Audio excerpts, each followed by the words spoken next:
इस जीवन में मनुष्य केवल 3 चीजों के पीछे भागता है। छाया अर्थात सहारा, संबंध, काया अर्थात सुंदर सुबल शरीर, और तीसरी मान अर्थात ऐश्वर्य। अब अचंभित करने वाली बात यह है कि समय आने पर यही 3 वस्तुएं हैं जो सबसे पहले आपका त्याग करती हैं। अंधकार में छाया आपको त्याग देती है, बुढ़ापे में काया आपको त्याग देती है, और अंत में ये माया भी आपको त्याग ही देती है। ये कुछ काम नहीं आता जिसके पीछे आप जीवन भर दौड़े जा रहे थे। यदि कुछ काम आता है तो वो है आपका प्रेम पूर्ण व्यवहार जो आपने संसार को दिया। ये प्रेम ही है जो अंधकार में दिया बनकर आपको प्रकाश देगा। ये प्रेम ही है जो बुढ़ापे में हाथ बनकर आपको शक्ति देगा, सहारा देगा। और जब आपके पास धन नहीं होगा तो यही प्रेम आपको संयोग देगा। इसलिए इस जीवन में यदि कुछ कमाना है तो केवल प्रेम कमाइए। यदि आप भी मेरी बातें दूर की सोचते हैं तो केवल प्रेम कमाइए, और आप इसी प्रेम के साथ कहिए राधे राधे। संसार में नियति बहुत कुछ निश्चित करती है, जैसे हर एक वस्तु की सीमा। शरीर से जाने वाला जल, उसकी सीमा भी नियति निश्चित कर चुकी है। कैसे? देखिए, यदि आपने उचित समय पर परिश्रम करके अपना पसीना नहीं बहाया तो कुछ समय पश्चात आपको अश्रु अवश्य बहाने होंगे, क्योंकि सब कुछ यदि भाग्य से मिल भी जाए उसे कर्म से रक्षित करना पड़ता है। यदि परिश्रम करते रहोगे तो जो पाया है उसे सहेज कर रख पाओगे, और जो आप पाना चाहते हैं वो अवश्य पा लोगे। किंतु यदि परिश्रम से दूर रहे तो जो पाया है उसे तो खो ही दोगे, और जो पाना चाहते हैं उसका तो प्रश्न ही नहीं होता, और बहाओगे तो केवल अश्रु। अब चयन आपका है, क्या बहाना चाहेंगे, पसीना या अश्रु? राधे राधे। तभी आप किसी झरने के पास बैठे और बस ध्वनि सुनी। आहा, वो ध्वनि मन को शांत ही कर देती है, हम एक आनंद सा भर देती है। तो इसे मैं कहता हूं नैसर्गिक संगीत। कभी सोचा है ये संगीत उत्पन्न करने के लिए जल को कितने परिश्रम करने पड़े, क्या कुछ करना पड़ा।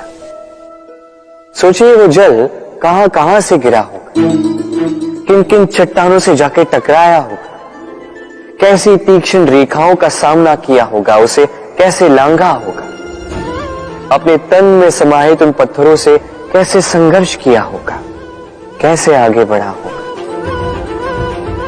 सोचिए ये सब होने के पश्चात ही ये संगीत सुनना संभव था। इस झरने का ये सुंदर संगीत आपके कान तक कभी पहुंचता ही नहीं यदि उस जल का विरोध करने वाले पत्थर ना होते। इसका तात्पर्य क्या है? तात्पर्य एक ही है, इन बाधाओं का सामना करें, इनसे दूर ना भागे, क्योंकि ये बाधाएं ये नैसर्गिक है। सभी के जीवन में ये बाधाएं आती हैं, इनका सामना करें, जीवन में आगे बढ़े। और आप भी स्वयं से उत्पन्न कीजिए नैसर्गिक संगीत, और इस संसार में फैलाइए शांति और प्रसन्नता। राधे राधे। इस पुष्प को देख रहे हैं आप, कितना सुंदर है ये पुष्प। हर कोई चाहता है कि ऐसे किसी पुष्प को वो अपना ले, अपने पास रख ले। अब सोचिए पुष्प को ये जो सम्मान मिलता है ये किस कारण से मिलता है? केवल इसलिए कि ये सुंदर है? चलिए आपको कुछ समझाता। ये पुष्प जब डाली पर होता है सुगंध से हमें आकर्षित करता है। इसी पुष्प की यदि आप माला बनाओ, किसी मूर्ति पर चढ़ा तो यह आदर का प्रतीक बनता है।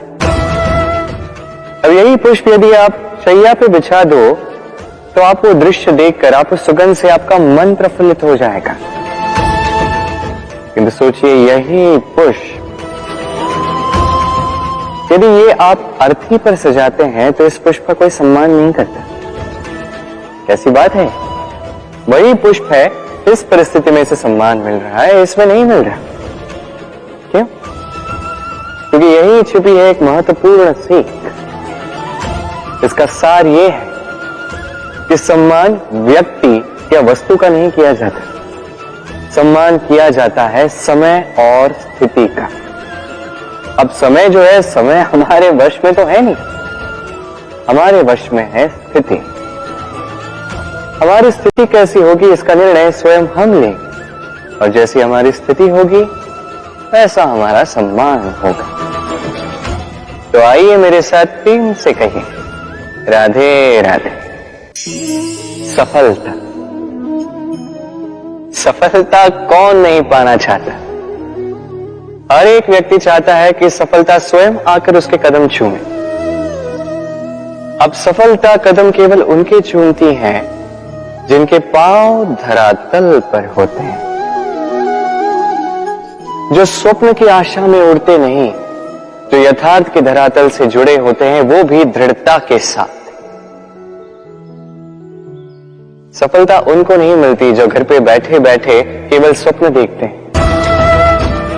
सफलता स्वयं चलकर उनके पास जाती है, जो निरंतर प्रयास करते हैं, जो परिश्रम करते हैं और अपने इस जीवन को दूसरों के लिए स्वप्न बनाकर दिखाते हैं। तो चयन आपका है। सफल सभी होना चाहते हैं, स्वप्न सभी साकार करना चाहते हैं। स्वप्न तभी साकार होंगे जब परिश्रम करोगे, और सफलता तभी तक आपके साथ रहेगी जब तक आप विनम्र रहोगे।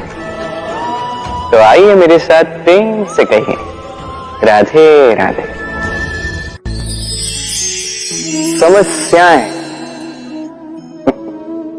अब समस्याएं किसके जीवन में नहीं होती? हर एक के जीवन में समस्याएं होती, और ठीक है, जीवन है तो समय के साथ समस्याएं आती ही। किंतु क्या सारी समस्याएं समय ही लाता है? नहीं, आप सारी समस्याओं का श्रेय समय को नहीं दे सकते। ये अधिकतर समस्याएं तो ऐसी होती हैं जिन्हें हम स्वयं आमंत्रित करते हैं कि समस्याओं आओ, मैं आपकी प्रतीक्षा कर रहा हूं। कैसे? अब ये निर्भर करता है आपकी हाँ और ना। अधिकतर समस्याएं इसलिए आती क्योंकि हम बार बार हाँ कहते जाते हैं, और अधिकतर समस्याएं इसलिए आती हैं क्योंकि हम उचित समय पर ना नहीं कह पाते। इसलिए बिना सोचे समझे किसी भी बात या किसी भी प्रस्ताव का समर्थन करना आपको बहुत बड़े संकट में डाल सकता है। वहीं कभी ना कह पाना ये आपको उससे भी बड़े संकट में डाल सकता है। इसलिए स्मरण रखिए, ये अत्यंत महत्वपूर्ण सीख। सदैव सोच समझकर ही हाँ कीजिए, और दृढ़ता के साथ ही ना कीजिए, और विश्वास कीजिए आपका जीवन अत्यधिक सुखमय